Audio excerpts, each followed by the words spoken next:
ശക്തമായ മഴയിൽ ഇരട്ടയാർ ജലാശയത്തിലേക്ക് ഒഴുകിയെത്തിയ മാലിന്യങ്ങൾ ഗ്രാമപഞ്ചായത്തിന്റെ നേതൃത്വത്തിൽ നീക്കി തുടങ്ങി. ശക്തമായ മഴയിൽ ഇരട്ടയാർ ഡാം മാലിന്യ കൂമ്പാരമായി മാറിയിരുന്നു. ഇടുക്കി ലൈവ് വാർത്തകൾ നിങ്ങൾക്കായി അവതരിപ്പിക്കുന്നത് fashion heels, Puliyanmala road, Kattappana. പല മേഖലകളിൽ നിന്ന് ഒഴുകിയെത്തുന്ന മാലിന്യങ്ങൾ ഇരട്ടയാർ ഡാമിന്റെ പല ഭാഗങ്ങളിലും അടിഞ്ഞുകൂടിയിരിക്കുകയാണ്.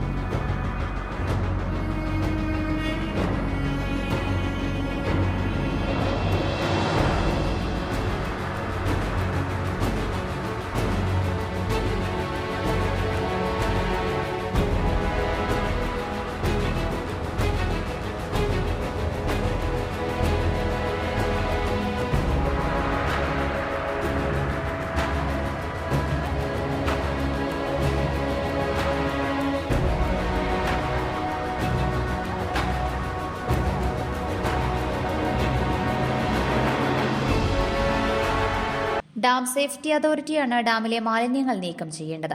എന്നാൽ ജനങ്ങളുടെ ആരോഗ്യ സുരക്ഷയെ കരുതിയാണ് ഗ്രാമപഞ്ചായത്ത് മാലിന്യം നീക്കം ചെയ്യുന്നതെന്നും ജലാശയങ്ങളിലേക്ക് മാലിന്യം വലിച്ചെറിയരുതെന്നും പഞ്ചായത്ത് പ്രസിഡന്റ് ജിഷ ഷാജി പറഞ്ഞു. ഇരട്ടയാർ ഡാമിന്റെ പ്രദേശത്ത് മാലിന്യങ്ങൾ അടിഞ്ഞുകൂടിയിരിക്കുകയാണ്. ഈ മാലിന്യങ്ങൾ നീക്കം ചെയ്യുന്ന പ്രവൃത്തിയാണ് ഇവിടെ നടക്കുന്നത്. മത്സ്യത്തൊഴിലാളികൾ ഇത് കരയ്ക്ക് അടുപ്പിച്ചു കൊടുക്കുകയാണ്. നമ്മുടെ ഹരിതകർമ്മസേനാംഗങ്ങൾ അത് തരം തിരിച്ച് സഞ്ചികളിലാക്കി പാക്ക് ചെയ്യുകയാണ്. ഒരുപാട് പ്ലാസ്റ്റിക് മാലിന്യങ്ങളാണ്, പ്ലാസ്റ്റിക് കുപ്പികളടക്കം ഒരുപാട് ലെഗസി വേസ്റ്റുകളടക്കം തെർമോക്കോളുകളടക്കമുള്ള മാലിന്യങ്ങളാണ് വന്ന് കുമിഞ്ഞുകൂടിയിരിക്കുന്നത്. ഇത് മത്സ്യത്തൊഴിലാളികളുടെ നേതൃത്വത്തിൽ മിനിങ്ങാന്ന് നമ്മൾ കുറേ നീക്കം ചെയ്തിരുന്നു. ബാക്കി ഇന്ന് അവർ 4 വള്ളങ്ങളിലായിട്ട് വന്ന് ഈ മാലിന്യങ്ങൾ നീക്കം ചെയ്തുകൊണ്ടിരിക്കുകയാണ്. വളരെയേറെ വിഷമം തോന്നുന്ന ഒരു കാര്യം, പല പ്രദേശങ്ങളിൽ നിന്ന് ഈ മാലിന്യങ്ങൾ ഇങ്ങനെ ഒഴുക്കി വിടുകയാണ്. എനിക്ക് പറയാനുള്ളത് നമ്മുടെ ജനങ്ങളോടും നമ്മുടെ പ്രദേശത്തുള്ള ആൾക്കാരോട് മുഴുവൻ പറയാനുള്ളത്, നമ്മുടെ പഞ്ചായത്തുകളിൽ നിന്ന് മാത്രമല്ല മറ്റുള്ള പഞ്ചായത്തുകളിൽ നിന്ന് ഒഴുക്കി വിടുന്ന വേസ്റ്റുകളാണ് ഇവിടെ വന്ന് ഇതുപോലെ കുമിഞ്ഞു കൂടിയിരിക്കുന്നത്. ദയവായിട്ട് ജനങ്ങളോടെല്ലാം നമുക്ക് ദയവായിട്ട് അപേക്ഷിക്കുകയാണ് ഞാൻ, ഈ മാലിന്യങ്ങൾ ഇങ്ങനെ ഇടരുത്, വലിച്ചെറിയരുത് എന്നുള്ള ഒരു കാര്യം പ്രത്യേകം അവരുടെ ഓർമ്മയിൽ അവരുടെ ശ്രദ്ധയിൽപ്പെടുത്തുകയാണ്. നമുക്ക് വളരെയേറെ ബുദ്ധിമുട്ട് തോന്നി ഇത് കണ്ടിട്ട്. ഇന്നീ മഴ നിറഞ്ഞ നമ്മുടെ ഹരിതകർമ്മസേനാംഗങ്ങൾ എത്രത്തോളം ബുദ്ധിമുട്ടുകളും പ്രയാസങ്ങളും സഹിച്ചാണ് അവരുടെ ആരോഗ്യം പോലും നോക്കാതെ അവരിപ്പോൾ ഇത് വന്ന് ഇത് വരുന്നത്. അപ്പോൾ അവരോടൊപ്പം ഞങ്ങൾ നിൽക്കുകയാണ്. അതുപോലെ തന്നെ നമ്മുടെ മത്സ്യത്തൊഴിലാളികളും അവരും ഈ മഴയൊന്നും കൂസാക്കാതെ അവരും വന്ന് നമുക്ക് വേണ്ടി നമ്മളെ സഹായിക്കാൻ രാവിലെ തന്നെ വിളിച്ചു പറഞ്ഞപ്പോൾ എന്നോട് പറഞ്ഞു, പ്രസിഡന്റ് ഞങ്ങൾ സഹായിക്കാൻ എന്ത് സഹായ സഹകരണങ്ങളാണ് ഞങ്ങളുടെ ഭാഗത്തുനിന്ന് വേണ്ടതെന്ന് പ്രസിഡന്റ് പറഞ്ഞാൽ മതി, ഞങ്ങൾ വരാമെന്ന് പറഞ്ഞു. അപ്പോൾ അവർ വന്ന് നമുക്കിത് ഈ കാര്യങ്ങളെല്ലാം ഇപ്പോൾ ചെയ്തു തന്നുകൊണ്ടിരിക്കുകയാണ്. അതുപോലെ തന്നെ നമ്മുടെ ഹരിതകർമ്മസേനാംഗങ്ങൾ പ്രസിഡന്റ് ഞങ്ങൾ വരാം, ഞങ്ങളത് തരം തിരിച്ച് തന്നെ ഇവിടുന്ന് തന്നെ വാരുന്നതിനോടൊപ്പം തരം തിരിച്ച് സഞ്ചികളിലാക്കി ഞങ്ങളത് പാക്ക് ചെയ്യാമെന്ന് പറഞ്ഞു. ഇനി ഞങ്ങളത് കൊണ്ടുവയ്ക്കുകയാണ്. ലെഗസി വേസ്റ്റിൻ്റെ കൂടെ കയറ്റി വിടാനായിട്ടാണ് ഞങ്ങൾ തീരുമാനിച്ചിരിക്കുന്നത്. അപ്പോൾ അത്രത്തോളം മാലിന്യങ്ങൾ കുമിഞ്ഞു കൂടിയിരിക്കുകയാണ്. ദയവായിട്ട് പറയുകയാണ്, വീണ്ടും ഞാൻ എടുത്ത് പറയുകയാണ്, ആരും ഇതുപോലെ മാലിന്യങ്ങൾ കൊണ്ട് വലിച്ചെറിയാതിരിക്കട്ടെ. ഹരിതകർമ്മസേനയുടെ മത്സ്യബന്ധനം നടത്തുന്ന വള്ളക്കാരുടെയും സഹായത്തോടെയാണ് മാലിന്യങ്ങൾ നീക്കം ചെയ്യുന്നത്. കഴിഞ്ഞ 16-ാം തീയതി ഞങ്ങൾ ഒരു ലോഡ് പ്ലാസ്റ്റിക് മാലിന്യങ്ങൾ, അതായത് ചെരുപ്പ്, ബാഗ്, തെർമോക്കോള്, ഹെൽമെറ്റ്, ചില്ലു കുപ്പികൾ തുടങ്ങിയ സാധനങ്ങൾ ഞങ്ങൾ ഈ ഡാമിൽ നിന്ന് നീക്കം ചെയ്തിരുന്നു. വീണ്ടും മഴ ശക്തമായ വെള്ളം വന്നപ്പോൾ ധാരാളം സാധനങ്ങൾ ഇവിടെ വന്നിട്ടുണ്ട്. ഇന്ന് രാവിലെ മുതൽ ഞങ്ങളിത് നീക്കം ചെയ്യുന്ന ശ്രമത്തിലാണ്. പഞ്ചായത്ത് പ്രസിഡന്റുണ്ട്, മത്സ്യത്തൊഴിലാളികളുണ്ട്, നിരവധി ആൾക്കാർ, ഇവിടെയുള്ള സാധാരണക്കാരായ ജനങ്ങൾ ഇവിടെയാണ് ഞങ്ങളോടൊപ്പം സഹകരിക്കാനുണ്ട്. വളരെയധികം ബുദ്ധിമുട്ടി. ഹരിതകർമ്മസേന ഞങ്ങൾ ഒരു ഗ്രൂപ്പായിട്ട് നിന്നാണ് ഈ പ്രവൃത്തി ചെയ്യുന്നത്. ഞങ്ങൾക്ക് വളരെയധികം ബുദ്ധിമുട്ടുണ്ട്. ഈ ജനങ്ങളോട് പറയാനുള്ളത്, ഈ പൊതുമാലിന്യങ്ങൾ ഞങ്ങൾ വീടുകൾ കയറി ഇത് ശേഖരിക്കുന്നുണ്ട്, നിങ്ങൾ ദയവ് ചെയ്ത് ഇത് വലിച്ചെറിയരുത്. ഓരോ വാർഡിലേക്ക് ഹരിതകർമ്മസേനയ്ക്ക് ഇത് കൈമാറാൻ ശ്രദ്ധിക്കുമല്ലോ. ഇതിൻ്റെ അകത്ത് ഇപ്പം ഞങ്ങൾ ഇന്ന് തെർമോക്കോൾ കിട്ടി, ഹെൽമെറ്റ്, ചെരുപ്പ്, ബാഗ്, പിന്നെ പ്ലാസ്റ്റിക് കുപ്പികൾ പല സൈസിലുള്ളത്, ഇപ്പോൾ എല്ലാവിധ ഈ മെഡിക്കൽ സാധനങ്ങളെല്ലാം ഞങ്ങൾക്കിപ്പം ഈ വെള്ളത്തിൻ്റെ അകത്തുനിന്ന് കിട്ടിയിട്ടുണ്ട്. ഇരട്ടയാർ ഗ്രാമപഞ്ചായത്ത് മാലിന്യ സംസ്കരണത്തിന് ഒപ്പം ഇന്ന് ഡാമിൽ കൂടിയിരിക്കുന്ന പ്ലാസ്റ്റിക്കുകൾ നീക്കം ചെയ്യാനാണ് ഞങ്ങളോട് വന്നിരിക്കുന്നത്. ഞങ്ങൾ ഇരട്ടയാർ ഹരിതകർമ്മസേനാംഗങ്ങളാണ്. ഞങ്ങൾക്കൊപ്പം ഗ്രാമപഞ്ചായത്ത് പ്രസിഡന്റ്, മറ്റ് മെമ്പർമാരുണ്ട്. ഈ ഡാമിൽ വന്നിരിക്കുന്നത് കുപ്പികൾ, ചെരുപ്പ്, യൂറിനറി ബാഗ്, മറ്റ് അവശിഷ്ടങ്ങൾ ഇതെല്ലാമാണ് ഇവിടെ വന്ന് അടിഞ്ഞു കൂട്ടിക്കുന്നത്. ഞങ്ങളുടെ സുരക്ഷയ്ക്ക് പോലും ഇത് ബുദ്ധിമുട്ടാണ് ഈ മാലിന്യങ്ങൾ ഇങ്ങനെ ഒന്ന് അടിഞ്ഞുകൂടിയിരിക്കുന്നത്. എന്നാലും ഞങ്ങളുടെ ഇത് നോക്കാതെ ഞങ്ങൾ ഈ ഡാമിലെ പൊങ്ങിക്കിടക്കുന്ന വേസ്റ്റുകൾ ഞങ്ങൾ നീക്കം ചെയ്യുന്നു.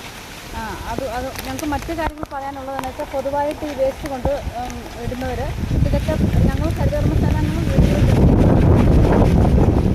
ഇങ്ങനെ ഇത് മറ്റുള്ളവർക്കൂടെ ദോഷം. കഴിഞ്ഞ ദിവസമാണ് ഫിഷറീസ് വകുപ്പ് 3 ലക്ഷം മത്സ്യക്കുഞ്ഞുങ്ങളെ ഇരട്ടിയാർ ജലാശയത്തിൽ നിക്ഷേപിച്ചത്. പ്ലാസ്റ്റിക് ഉൾപ്പെടെയുള്ള മാലിന്യങ്ങൾ ഡാമിൽ അടിഞ്ഞുകൂടുന്നത് മത്സ്യസമ്പത്തിന് ഭീഷണിയാണെന്നും ഇതിലൂടെ ഉപജീവനമാർഗം നഷ്ടപ്പെടുമെന്നും മത്സ്യബന്ധനം നടത്തുന്ന പ്രതീഷ് പറഞ്ഞു. ഈ മാലിന്യങ്ങൾ അമിതമായി തന്നെ ഇവിടെ അടിഞ്ഞുകൂടാനുള്ളതാണ്. അത് സാധാരണഗതിയിൽ ഇതുപോലെ തന്നെ ഞങ്ങൾ തന്നെയാണ് നീക്കം ചെയ്തുകൊണ്ട് തന്നെ ഈ പ്രാവശ്യം പഞ്ചായത്തിൻ്റെ നേതൃത്വത്തിൽ ഹരിതകർമ്മസേന ആൾക്കാരെല്ലാം വന്നിട്ടുണ്ട്. പ്രസിഡന്റ് ഉൾപ്പെടെ ആൾക്കാർ ഇവിടെ എത്തിയിട്ടുണ്ട്. ഇത് എല്ലാ വർഷങ്ങളിലും ഇതുപോലെ അടിഞ്ഞുകൂടുന്നതെന്ന് പറഞ്ഞാൽ നമ്മുടെ ഈ ഡാമിൻ്റെ പരിസര പ്രദേശങ്ങളിൽ ചാക്കി കെട്ടി വീട്ടു വേസ്റ്റുകൾ, കടയുടെ വേസ്റ്റുകൾ, അതുപോലെ തന്നെ കുപ്പി, പാട്ട എന്ന് വേണ്ട സകല സാധനങ്ങളും കൊണ്ട് നിക്ഷേപിക്കുന്നത് ഇതിൻ്റെ പരിസരത്ത് തന്നെയാണ്. അതൊരു മഴക്കാലമായി കഴിയുമ്പോഴത്തേക്ക് ഈ കരയിൽ നിന്നും നേരെ വെള്ളത്തിലേക്ക് ഒഴുകിയെത്തുന്നു. ഞങ്ങൾ കിട്ടുന്ന വലകളിൽ കൂടി. അതുപോലെ ഫിഷറീസ് ലക്ഷക്കണക്കിന് കുഞ്ഞുങ്ങൾ ഓരോ വർഷവും നിക്ഷേപിക്കുന്ന ഒരു ഡാമാണിത്. ആ കുഞ്ഞുങ്ങൾക്ക് ജീവന് ഭീഷണി ഉണ്ടാകുന്ന രീതിയിൽ ഈ പ്ലാസ്റ്റിക് മാലിന്യങ്ങൾ വന്നിട്ട് ചത്തുപൊങ്ങുക, അങ്ങനെയുള്ള രീതി എല്ലാ രീതിയിലും ഞങ്ങൾ ഇവിടുത്തെ മത്സ്യത്തൊഴിലാളികളാണ്. ഞങ്ങളുടെ ജീവിതത്തെ സാരമായി തന്നെ ബാധിക്കുന്ന ഒരു കാര്യമാണ് ഈ വേസ്റ്റ് എന്ന് പറയുന്നത്. അതുപോലെ തന്നെ ഇതിൻ്റെ തീരങ്ങൾ കൂടെ നിൽക്കുന്ന ചെറിയ ചെറിയ ഇല്ലി, മരങ്ങൾ, അങ്ങനെയുള്ള സാധനങ്ങൾ വെട്ടി വെള്ളത്തിലേക്ക് മറിച്ചു വിടുക. പിന്നെ ഈ വേസ്റ്റാണ് ഏറ്റവും വലിയ പ്രശ്നം. വല കെട്ടിക്കഴിഞ്ഞാൽ നമുക്ക് തിരിച്ചെടുക്കാൻ മേലാത്ത അവസ്ഥ വരെ ഉണ്ടാകുന്നുണ്ട്. ഈ വർഷം 2-3 വലകൾ നഷ്ടപ്പെട്ട ആൾക്കാരാണ് ഈ കൂട്ടത്തിൽ നിൽക്കുന്നത്. കാരണം വൈകിട്ട് കെട്ടി വെച്ച് രാവിലെ വല നോക്കാൻ ചെന്ന് കഴിയുമ്പോഴത്തേക്ക് ഈ വേസ്റ്റ് വന്നിട്ട് വലയിലേക്ക് അടിക്കുന്നു. വല പൊക്കിയെടുക്കാൻ മേലാത്ത അവസ്ഥ വരുന്നു. ഇല്ലെങ്കിൽ ഒരു സൈഡിലെ കുറ്റി പറിച്ച് വല മീനുണ്ടെങ്കിൽ പോലും അത് കൂട്ടി ഒഴുകിക്കൊണ്ട് പോകുന്ന ഒരു അവസ്ഥ ഉണ്ടാകുന്നു. അതുപോലെ നിരന്തരമായിട്ടുള്ള ഈ എല്ലാ മഴക്കാലത്തും ഞങ്ങൾ നേരിടുന്നവരാണ്. കാരണം വലയുടെ നഷ്ടമെന്ന് പറഞ്ഞാൽ 2-3 ദിവസം കൊണ്ടാണ് ഒരു വലയുടെ പണി തീർത്ത് ഞങ്ങൾ എടുക്കുന്നത്. മേടിക്കുന്ന തുക കൂടാതെ അത് പുതിയതായിട്ട് കൊണ്ട് ഇറക്കി കെട്ടുന്നതിൻ്റെ പിറ്റേ ദിവസമായിരിക്കും വെള്ളം വരുന്നത്. ആ വേസ്റ്റെല്ലാം കൂടെ ഒഴുകി വന്ന് അതിലേക്ക് അടിയുന്നു. ആ വലയങ്ങ് പറിച്ചുകൊണ്ട് പോകുന്നു. ഒരുപാട് നഷ്ടങ്ങൾ അങ്ങനെ ഉണ്ടാകാറുണ്ട് വർഷാവർഷം. പിന്നെ ഈ പ്രാവശ്യം ഈ പഞ്ചായത്ത് ഇതുപോലെ നേതൃത്വം തരുന്നതുകൊണ്ട് ഇങ്ങനെയുള്ള പദ്ധതികൾ ഇനിയും മുന്നോട്ടുണ്ടാകട്ടെ എന്ന് ആശംസിക്കുന്നു. മാലിന്യങ്ങൾ വലിച്ചെറിയാതെ ഹരിതകർമ്മസേനയെ ഏൽപ്പിക്കണമെന്നും പഞ്ചായത്ത് പ്രസിഡന്റ് ജിഷ ഷാജി അറിയിച്ചു. Idukki live news Erattayar. Idukki live വാർത്തകൾ നിങ്ങൾക്കായി അവതരിപ്പിച്ചത് ഹൈ റേഞ്ചിലെ ഏറ്റവും വലിയ ഫുട്വെയർ വിസ്മയം ഇനി കട്ടപ്പനയ്ക്ക് സ്വന്തം.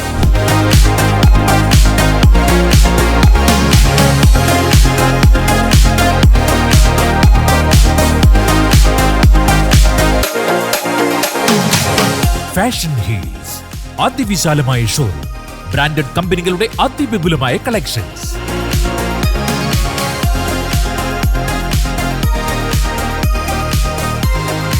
Fashion heels, Puliyanmala road, Kattappana.